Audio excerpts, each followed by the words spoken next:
Nervinė bulimija tai yra psichikos liga ir jai būdingi pagrindiniai požymiai, kurie būtų tokie.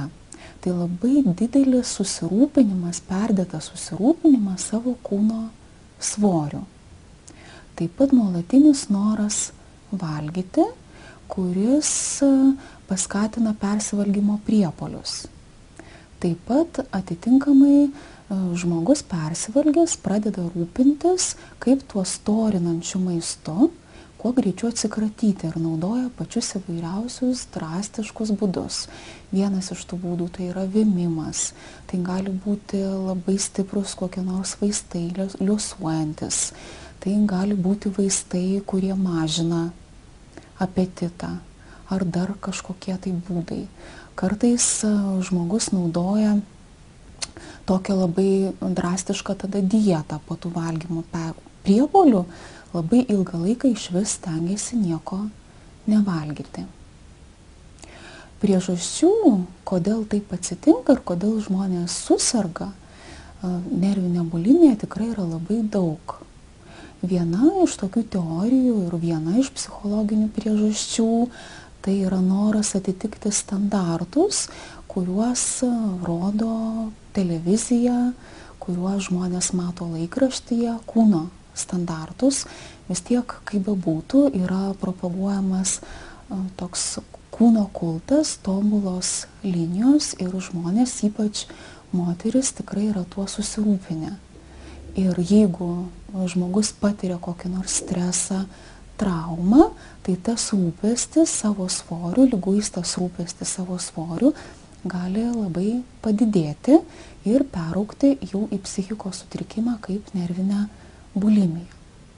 Aišku, yra ir tam tikros priežastis, kurios susiformavę vaikystės patyrimu, nes ne visiems žmonėms patyrus stresą ar tą spaudimą kyla noras taip perdėtai kontroliuoti, reguliuoti savo svorį.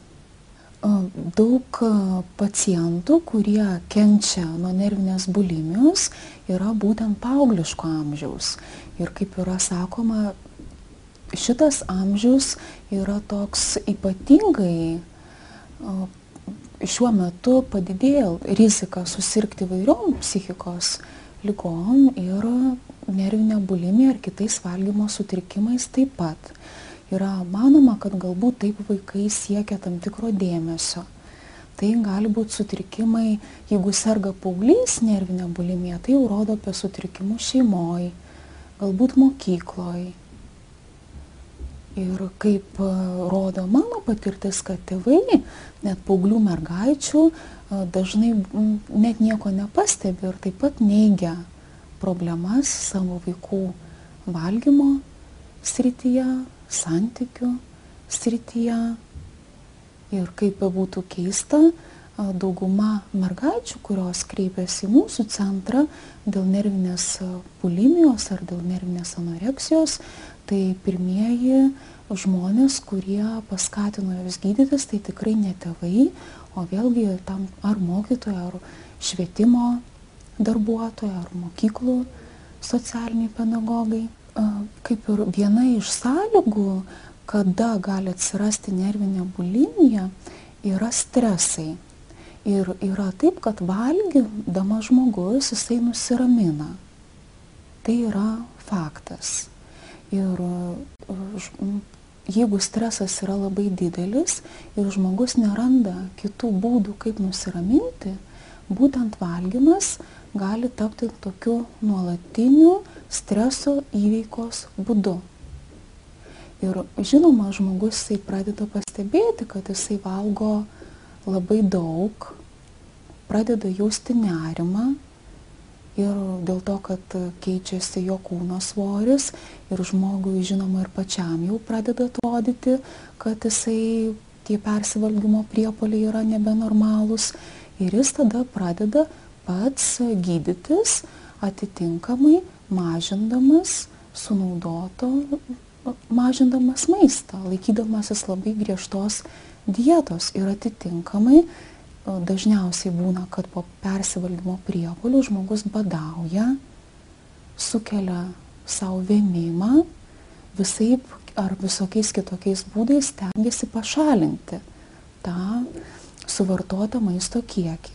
Ir žinoma, jisai jaučiasi alkanas ir tada tai skatina jį vėl persivalgyti ir tai pradeda suktis toks uždaras ratas, vėmimo didėja, persivalgymo priepuolių taip pat didėja, žmogus po truputėlį pradeda izoliuotis nuo savo artimųjų, nuo savo draugų, nes nori paslėpti savo problemas, žmogų vis labiau kankina įkyrios mintis apie tai, kaip jam valgyti, kada valgyti, paskui kokiu būdu tą maistą pašalinti ir tom savo įkyriom mintim, arba jisai jas nuolatos perduoda ir kalba apie tai su savo aplinkiniais, kartais draugai ar pažįstami, jiems nusibosta, jie ir patys nusigręžia nuo tokio žmogaus, nuo liguisto žmogaus, arba ir pats žmogus, jeigu jis nori, kad kiti nepastebėtų,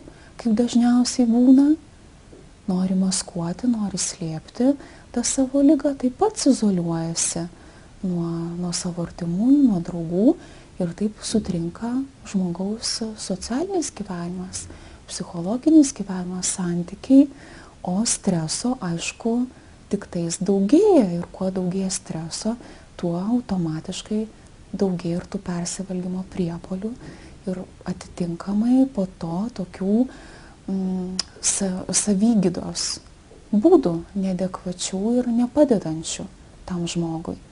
Ir aišku, ta liga turi tuos savo etapus ir sukelia tokio labai didelio dar papildomo psichologinio diskomforto, gali sutrinka žmogaus socialinis gyvenimas, bet šalia to dar gali kilti ir kitokių psichikos sutrikimų, tame tarpe ir depresija, ir padidėti labai stipriai nerimas, ir panikos atakos atsirasti, ir net gali peraugti į tam tikrus ir asmenybės sutrikimus.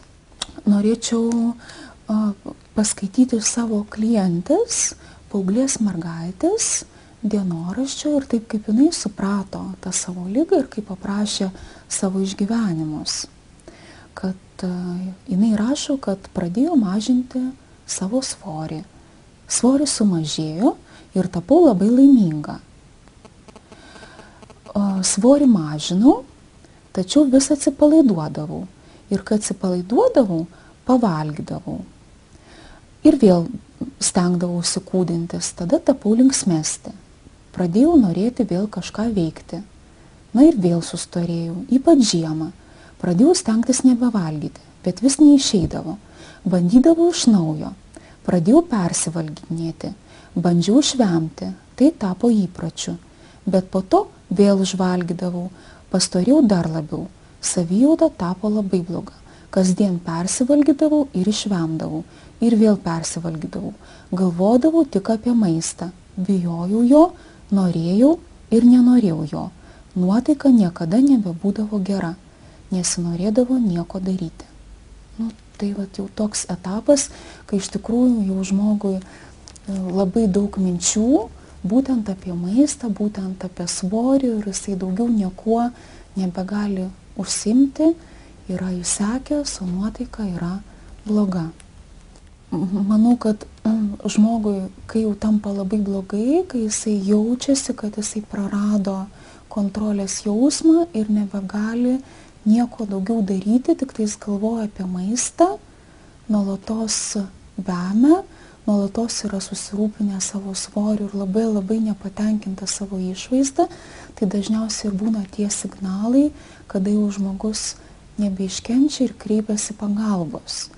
Ir pagalbos kreiptis patartina būtent į specialius centrus, į gydytojus, psichiatrus, į psichologus, nes kaip pasirodo iš patyrimo, kad tėvai ar artimieji, jie ne visą laiką gali padėti, dėl to, kad jeigu jie nuo jų ta bėda buvo slepiama, tai jiem yra sunku pačioj pradžioj patikėti tuo, kas vyksta. Dažnai pacientai sako, kad kai pradedu kalbėti artimiesiems, tai jie tikrai nieko nesupranta rimta ir ramina, viskas bus gerai, gal praeis savaime, todėl patarčiau iš karto kreiptis į specialistus ir pradėti gydymą, nes artimieji dažnai tiesiog tikrai nori ir patys kartais neigti problemą, arba taip tiesiog paguosti ir tas dar tik tais prailgina patį procesą. Ir dažniausiai būna taip, kad patys pacientai, kurie kreipiasi, jie jau supranta, kad kažkas yra ne taip, jie jau planuoja gydytis, tačiau vis tiek galvoti, kad reikia kažką daryti ir ryžtis imti tam tikrų veiksmų savo gyvenimo pokyčių yra tikrai labai sunku. Pacientus, kurie serga nervinę bulimiją, jie vis tiek labai bijo, kad jie gali sustorėti ir gydytojais, ir psichologais jiem reikia laiko, kad patikėti, kad tikrai su jų kūnu nieko blogo neatsitiks. Gydymas yra kompleksinis, pirmiausiai reikalinga gydytojo, reikalinga psichologo, psichoterapeuto pagalba, dažnai pacientam, kurių jau liga yra įsisenėjusi, reikia ir gydytojo psichiatro pagalbos, dažnai ir medikamentinių vaistų, labai padeda savipagalbos grupės, savianalizė, dienoraščių rašymas, savo ligos etapo analizė su psichologo pagalba. Ir tai tikrai yra labai ilgas procesas ir nelengvi uždaviniai pačiam klientui, pacientui, kuris ryžtasi gydytis. Dažnai būna taip, kad gydymą pacientas ir nutraukia ir vėl pradeda pats save gydyti ir tik tais, kaip praktika rodo, kad 3., 4. kartą po tokių atkryčių jau pacientas tikrai nusprendžia ir patiki, kad vienas jisai nesusitvarkys ir reikia patikėti, pasitikėti ir gydytojų, psichologų, psichoterapeutų ir pasiryžtis tokiam ilgam gydymui. Mūsų centre yra teikiamos kompleksinės paslaugos žmonėms turintiems psichologinių sunkumų ar sergantiems jau psichikos liga, tai yra ir gydytojo psichiatro konsultacija, ir psichologų, psichoterapeutų konsultacijos ir didžiausias dėmesys yra teikiamas psichoterapijai.